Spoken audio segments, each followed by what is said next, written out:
probably seen a lot of things, and anyway, that's probably none of my business. But I bet you've never seen a television show like this one. That's because there's never been a television show like this one.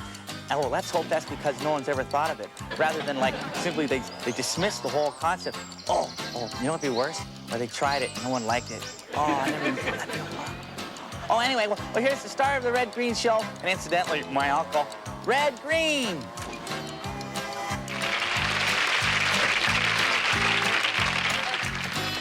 Thank you very much. Welcome to the show, and of course, a special hello to our group of shut-ins at Leavenworth. Good luck with the parole board. And speaking of parole boards, come on in here a minute, Harold. Harold is the producer and director of the show, and also he has this fancy machine here that enables him to move into other segments of the show and kind of keep the pace up if, you know, it's getting a bit draggy or slow or what have you.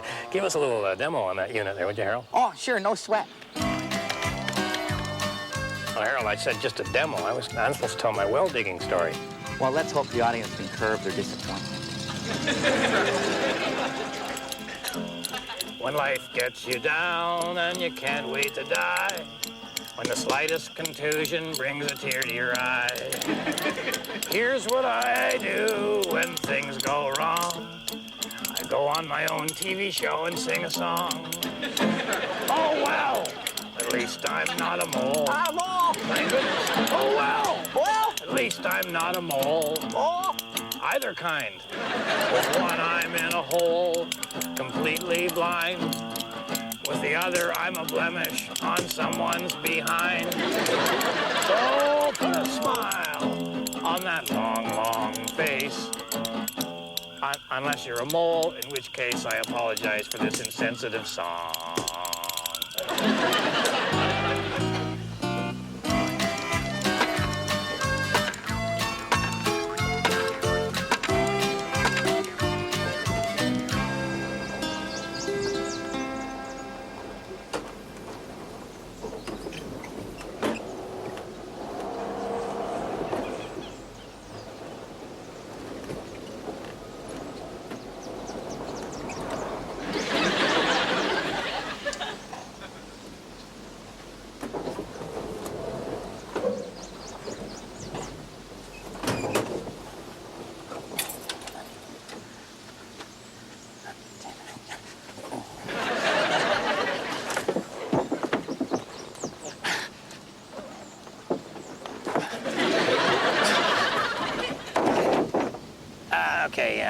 This week on the Handyman Corner, we're going to show you about some of the injuries that can happen with boating.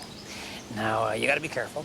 You got to wear a hard hat when you're fighting in dinghies, you know, or you got to be careful tobogganing in canoes and stuff. And of course, up the lodge now, you can get injured just straddling a boat. We get a lot of straddling injuries up there. But one of the things that people don't talk about all that much is a type of injury you get when you're winching a large boat out of the water. So I thought I'd just show you today in the Handyman Corner. Let's just pretend now that this is the lake. It's the same color as a lake, and we'll pretend that this canoe here is a large boat. First thing you do is you find the bow of the boat, which is the front. They call it the bow. I don't know why, but there'll be a ring there. No, that's all right. All right, this is the bow here. You can see the ring. You know, that's the trouble with canoes. They look the same way from both ends. I had an aunt like that. Now this is our trailer, and what it's got up here is this is called the tongue. I don't know why. You know, it's slippery. It's underwater most of the time. Maybe that's, I don't know.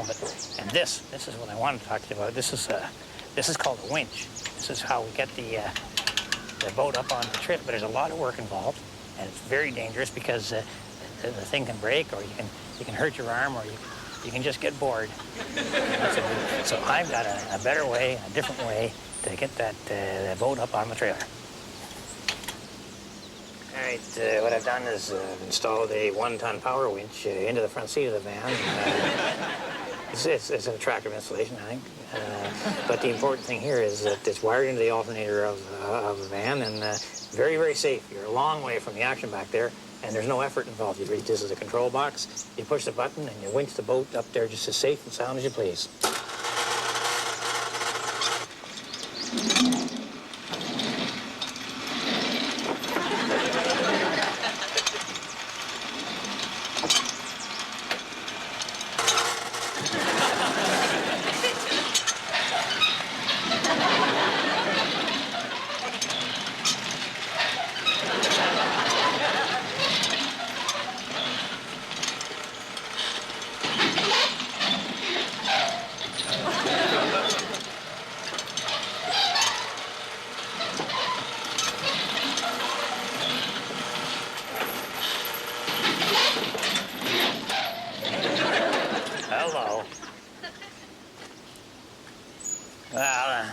course, none of this would have happened if I'd had a spotter. Anyway, remember, the women don't find you handsome. They should at least find you handy. Harold! We'll be right back with more of the well-digging adventure for those of you who enjoy my stories. Oh, I didn't know your wife was watching.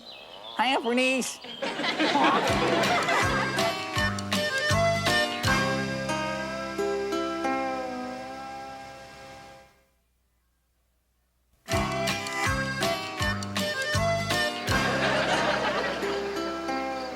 It is autumn.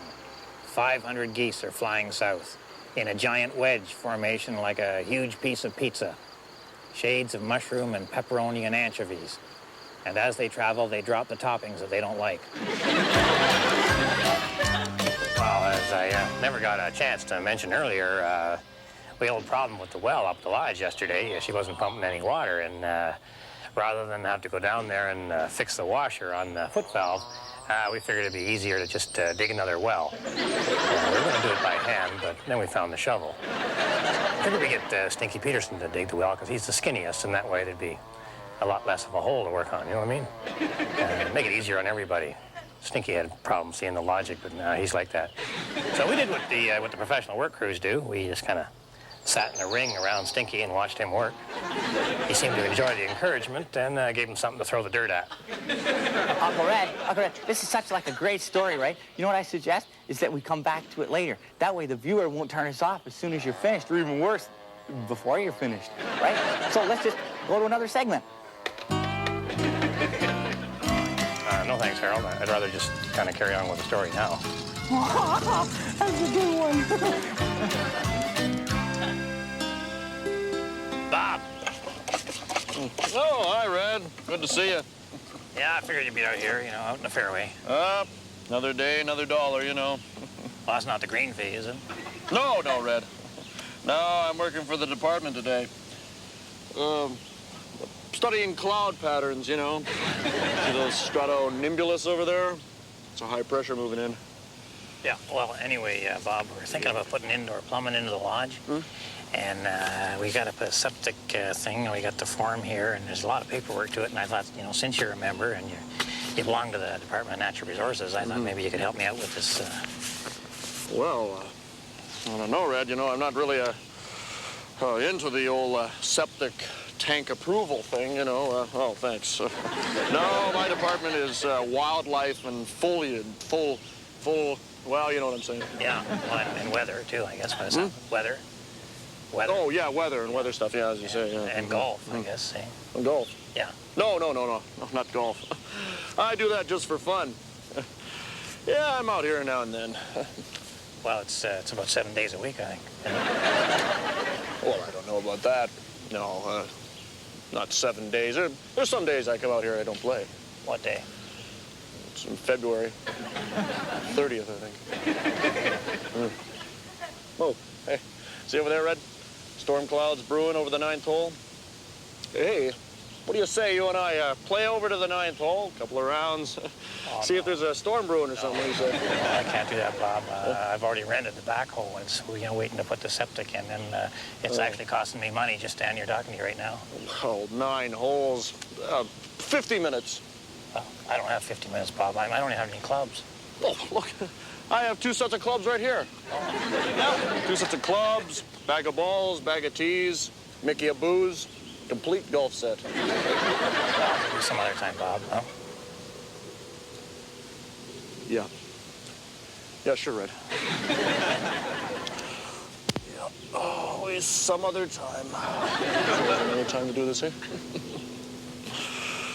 Yep. 4! Oh! Look at that! Too much top spin. I can't even play that. So, what about this form, Bob? Can you help me out with the form at all? Oh, right, yeah. You know, just... Look at that. Well, Red, this is pretty complicated, you know. Well, yeah, I know, that's why. Well, this will take me about 50 minutes. 50? Oh, yeah, I don't know, with pulling those 2 golf clubs around and the weather report I got to fill out, it might take me all day. I got an idea here. maybe it is a great day for golf, huh? It sure is, Red. That's wonderful. The Department of Natural Resources is really going to appreciate All this. right. Well, I tell you what, let's not count that one, huh? Hey, you're right. You just go ahead. I'll hang on to that. Yeah, you hang there. We'll do this, though, right? Oh, yeah, we'll get to that. Don't worry about that at all. I'm sure. Hey, go watch the top spin, eh? Top spin, yeah, I'm going to watch that. Keep my head down. Yeah. Down. Yeah. That's the key, you know. Yeah. You're going to have a good time. I'll show great. you what I know, too, Red. All right. 50 minutes, huh? Yeah, 50 minutes. 4. Oh, darn! Oh, look at that. I mean, that's no better than that one. Well, you know, I think you may have overcleaned that ball. I think you're right. Yeah. That's probably it. Yeah. Let me give her a go here. Just clean those balls way too much sometimes, you know? Yeah. Now keep your head down. Yeah, you might want to keep yours down, too, there, Bob. Oh, yeah, right.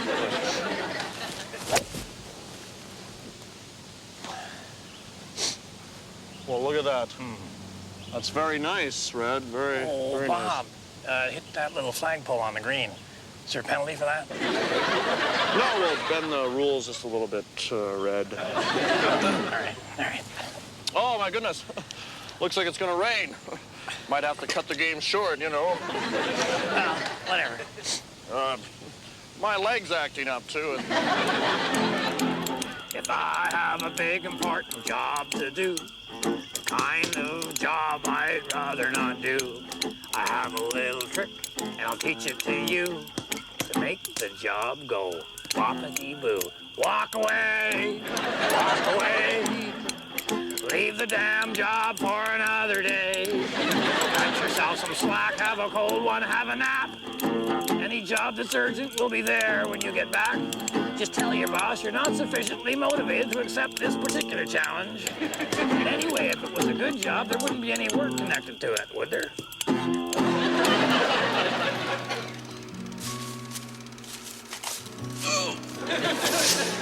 can always tell when Bill drops by because you're usually in a lot of pain. You always hurt the one you love, and Bill must be crazy about me. Anyway, what happened was his rope was hooked on a tree there. What he was going to show us today was something about traps and snares and everything. This is actually an official trap. I think this is for raccoons or whatever. You open the one end, and then I think the animal goes in, and then when he goes in... But Bill was going to show you how you could make your own traps. First of all, he's looking for tracks of animals. He found something. Yep, animals have been here. Yep. So this is a good place to build a trap. Now he sticks 3 little sticks in the ground, and then he wraps this little line around them. I don't know whether this is maybe to hook onto their leg or... I wasn't quite sure. He didn't explain. Didn't tie that knot real well either. And then he pulls this down and oh. All right. Well, what he needs is a tree that maybe has a little more spring to it than that. And I guess he picked one. Yeah. So he pulls this tree down. I'm going to use this, and this is going to be like the spring to make the. And this thing really, there were a lot of pull to them. It took to both of us with both hands going, and then he wanted me to tie the rope on, but to tie the rope on, I had to let go of the branch, which meant I wasn't holding the branch down, and then it was just whoa.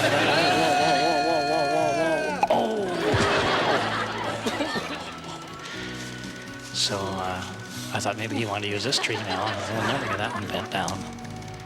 But no, he had something. Going to try something else. Yeah.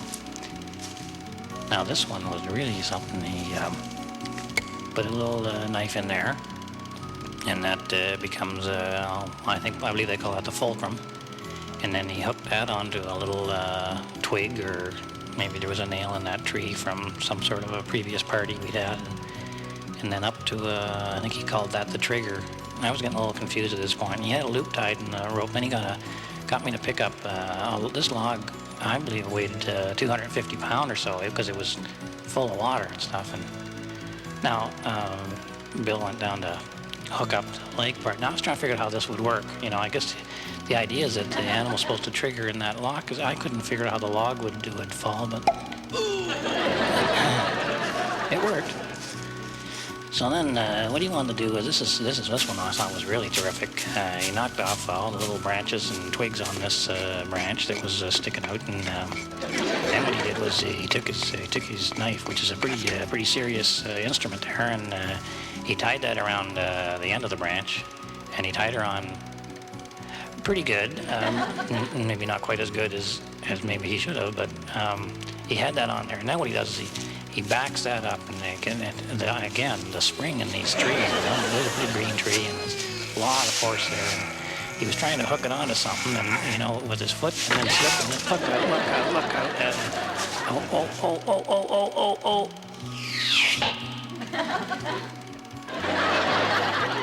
I wasn't real happy with that, so I decided to make kind of a trap all of my own.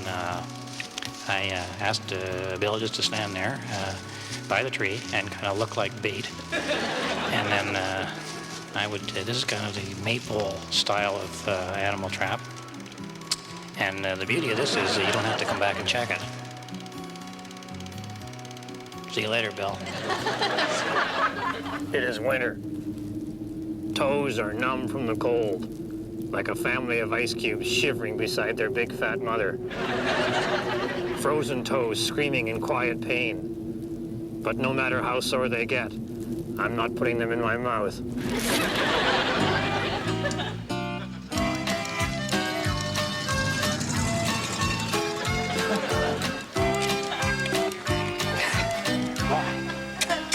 Well, Harold, I guess by now you've discovered girls, huh? No, I didn't discover them. They've been around a long time before me. No, I mean you're starting to get interested in girls. Oh, yeah. Oh, that's putting it mildly. I'm swimming in hormones. I'm swimming in them, Uncle Red. I'm drowning in them, and I don't even know what to do. Wear a snorkel. What do you mean? I'm not really sure. But don't worry about it, Harold. There's going to come a time pretty soon when you're going to realize there's a lot more to life than thinking about sex. Oh, when does that time come, Uncle Red? Well, I'm told it's just in those few minutes before you die. No one really knows. I'll be right back to end the well-digging saga. And I'll be here to protect your interests. Rest easy, compadres.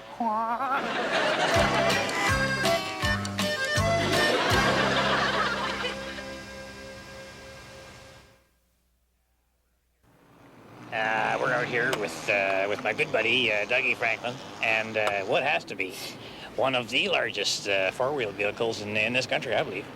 Well, that means a lot coming from you, Red. It really does. I appreciate that. But she's more than a truck to me. She's a wife. She's a wife and kids. A wife, kids, and family, and as well as a job. She's a wife, kids, family, a job, and friends. This is my friend. This truck's my life. I couldn't help but notice that you called her she, Doug. Why is that? Well, actually, Red, that'd be one of your old Navy type terms. And I was in the Navy there for about, well, it wasn't really the Navy, it was Naval Reserve. I was in there for about 3 weeks. Well, it was 2.5, I just rounded her off some. Anyway, I'm thinking on changing the oil right about now. If you want to stick around, I saw you had the hood off. Yeah, I did. Well, you got to do that to change the oil. Yeah, well, I know. Look, We'll if you stay could for that. just help give me a boost up there. I'm not as agile as I used to be. Yeah. Just hold your hand like that, and I'll just use that as like a stepping thing. And there you go. Just wipe your hands off. Don't want to grind anything into it. Okay, you ready? Yeah, you got her. Boy, you've been working out there, Red. Okay. Now, let's just have a look. She burned a lot of oil there, Dougie? Well, Red, no, but, she leaks a bit. Found that out the other night when I slept under her. Do you get a lot of nosebleeds being up that high there, Doug? You're up there. No, I don't. Why would you ask that? I don't know. Well, look, you want to pass me that oil can? I'm looking here, and I think she's down a bit. She got a bit of a thirst on her. All right, you gonna top her up, huh? Yeah, sure, To stay on top of this, it's a full-time job. Keep her in A1 condition. It's like them fellers. You see, that paint that Golden Gate Bridge, they're no sooner done painting her and they got to start all over again, But, that last big earthquake, she's still standing, so if you understand what I'm saying. Yeah. Good. Okay. Okay, we're just gonna top her off. All right. Go up there. You gotta be careful, you know, you get oil on here and before you know it, you got a fire, which is what we got in Casterville there that one time. Yeah, I read about that. Well, hey, best of luck to you, and God, she's looking great here. Yeah, no doubt about it. She is looking good. Looking real good. Looking real good. All right, that's Dougie Franklin there, and his big truck. You got a name for her, Dougie? Yeah, we called her Melda. Imelda. God, that's perfect, isn't it? All right, Harold, make me sick.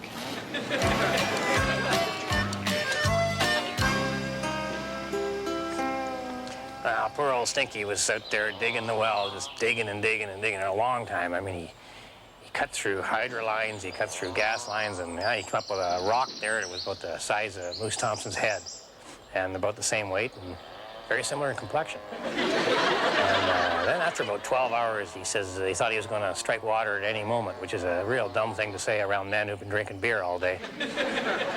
Luckily, their aim was off. But around 3 o'clock in the morning, I guess it was, Stinky finally hit water. But when we shone the flashlight down, what had happened was he'd gone so far off course that he had gone into the old well shaft. So we just threw down a replacement washer, and he fixed the foot valve, and everything was perfect. So it worked out great, but Stinky wasn't all that pleased, but, you know, he has that logic problem thing. Anyway, if my wife is watching, I'll be coming straight home, but the bridge is out on number 2 side road, so I may be a little bit later because I have to take the expressway. Anyway, thanks again for watching, and on behalf of myself and Harold and the whole gang up here at the lodge, until next time, keep your stick on the ice.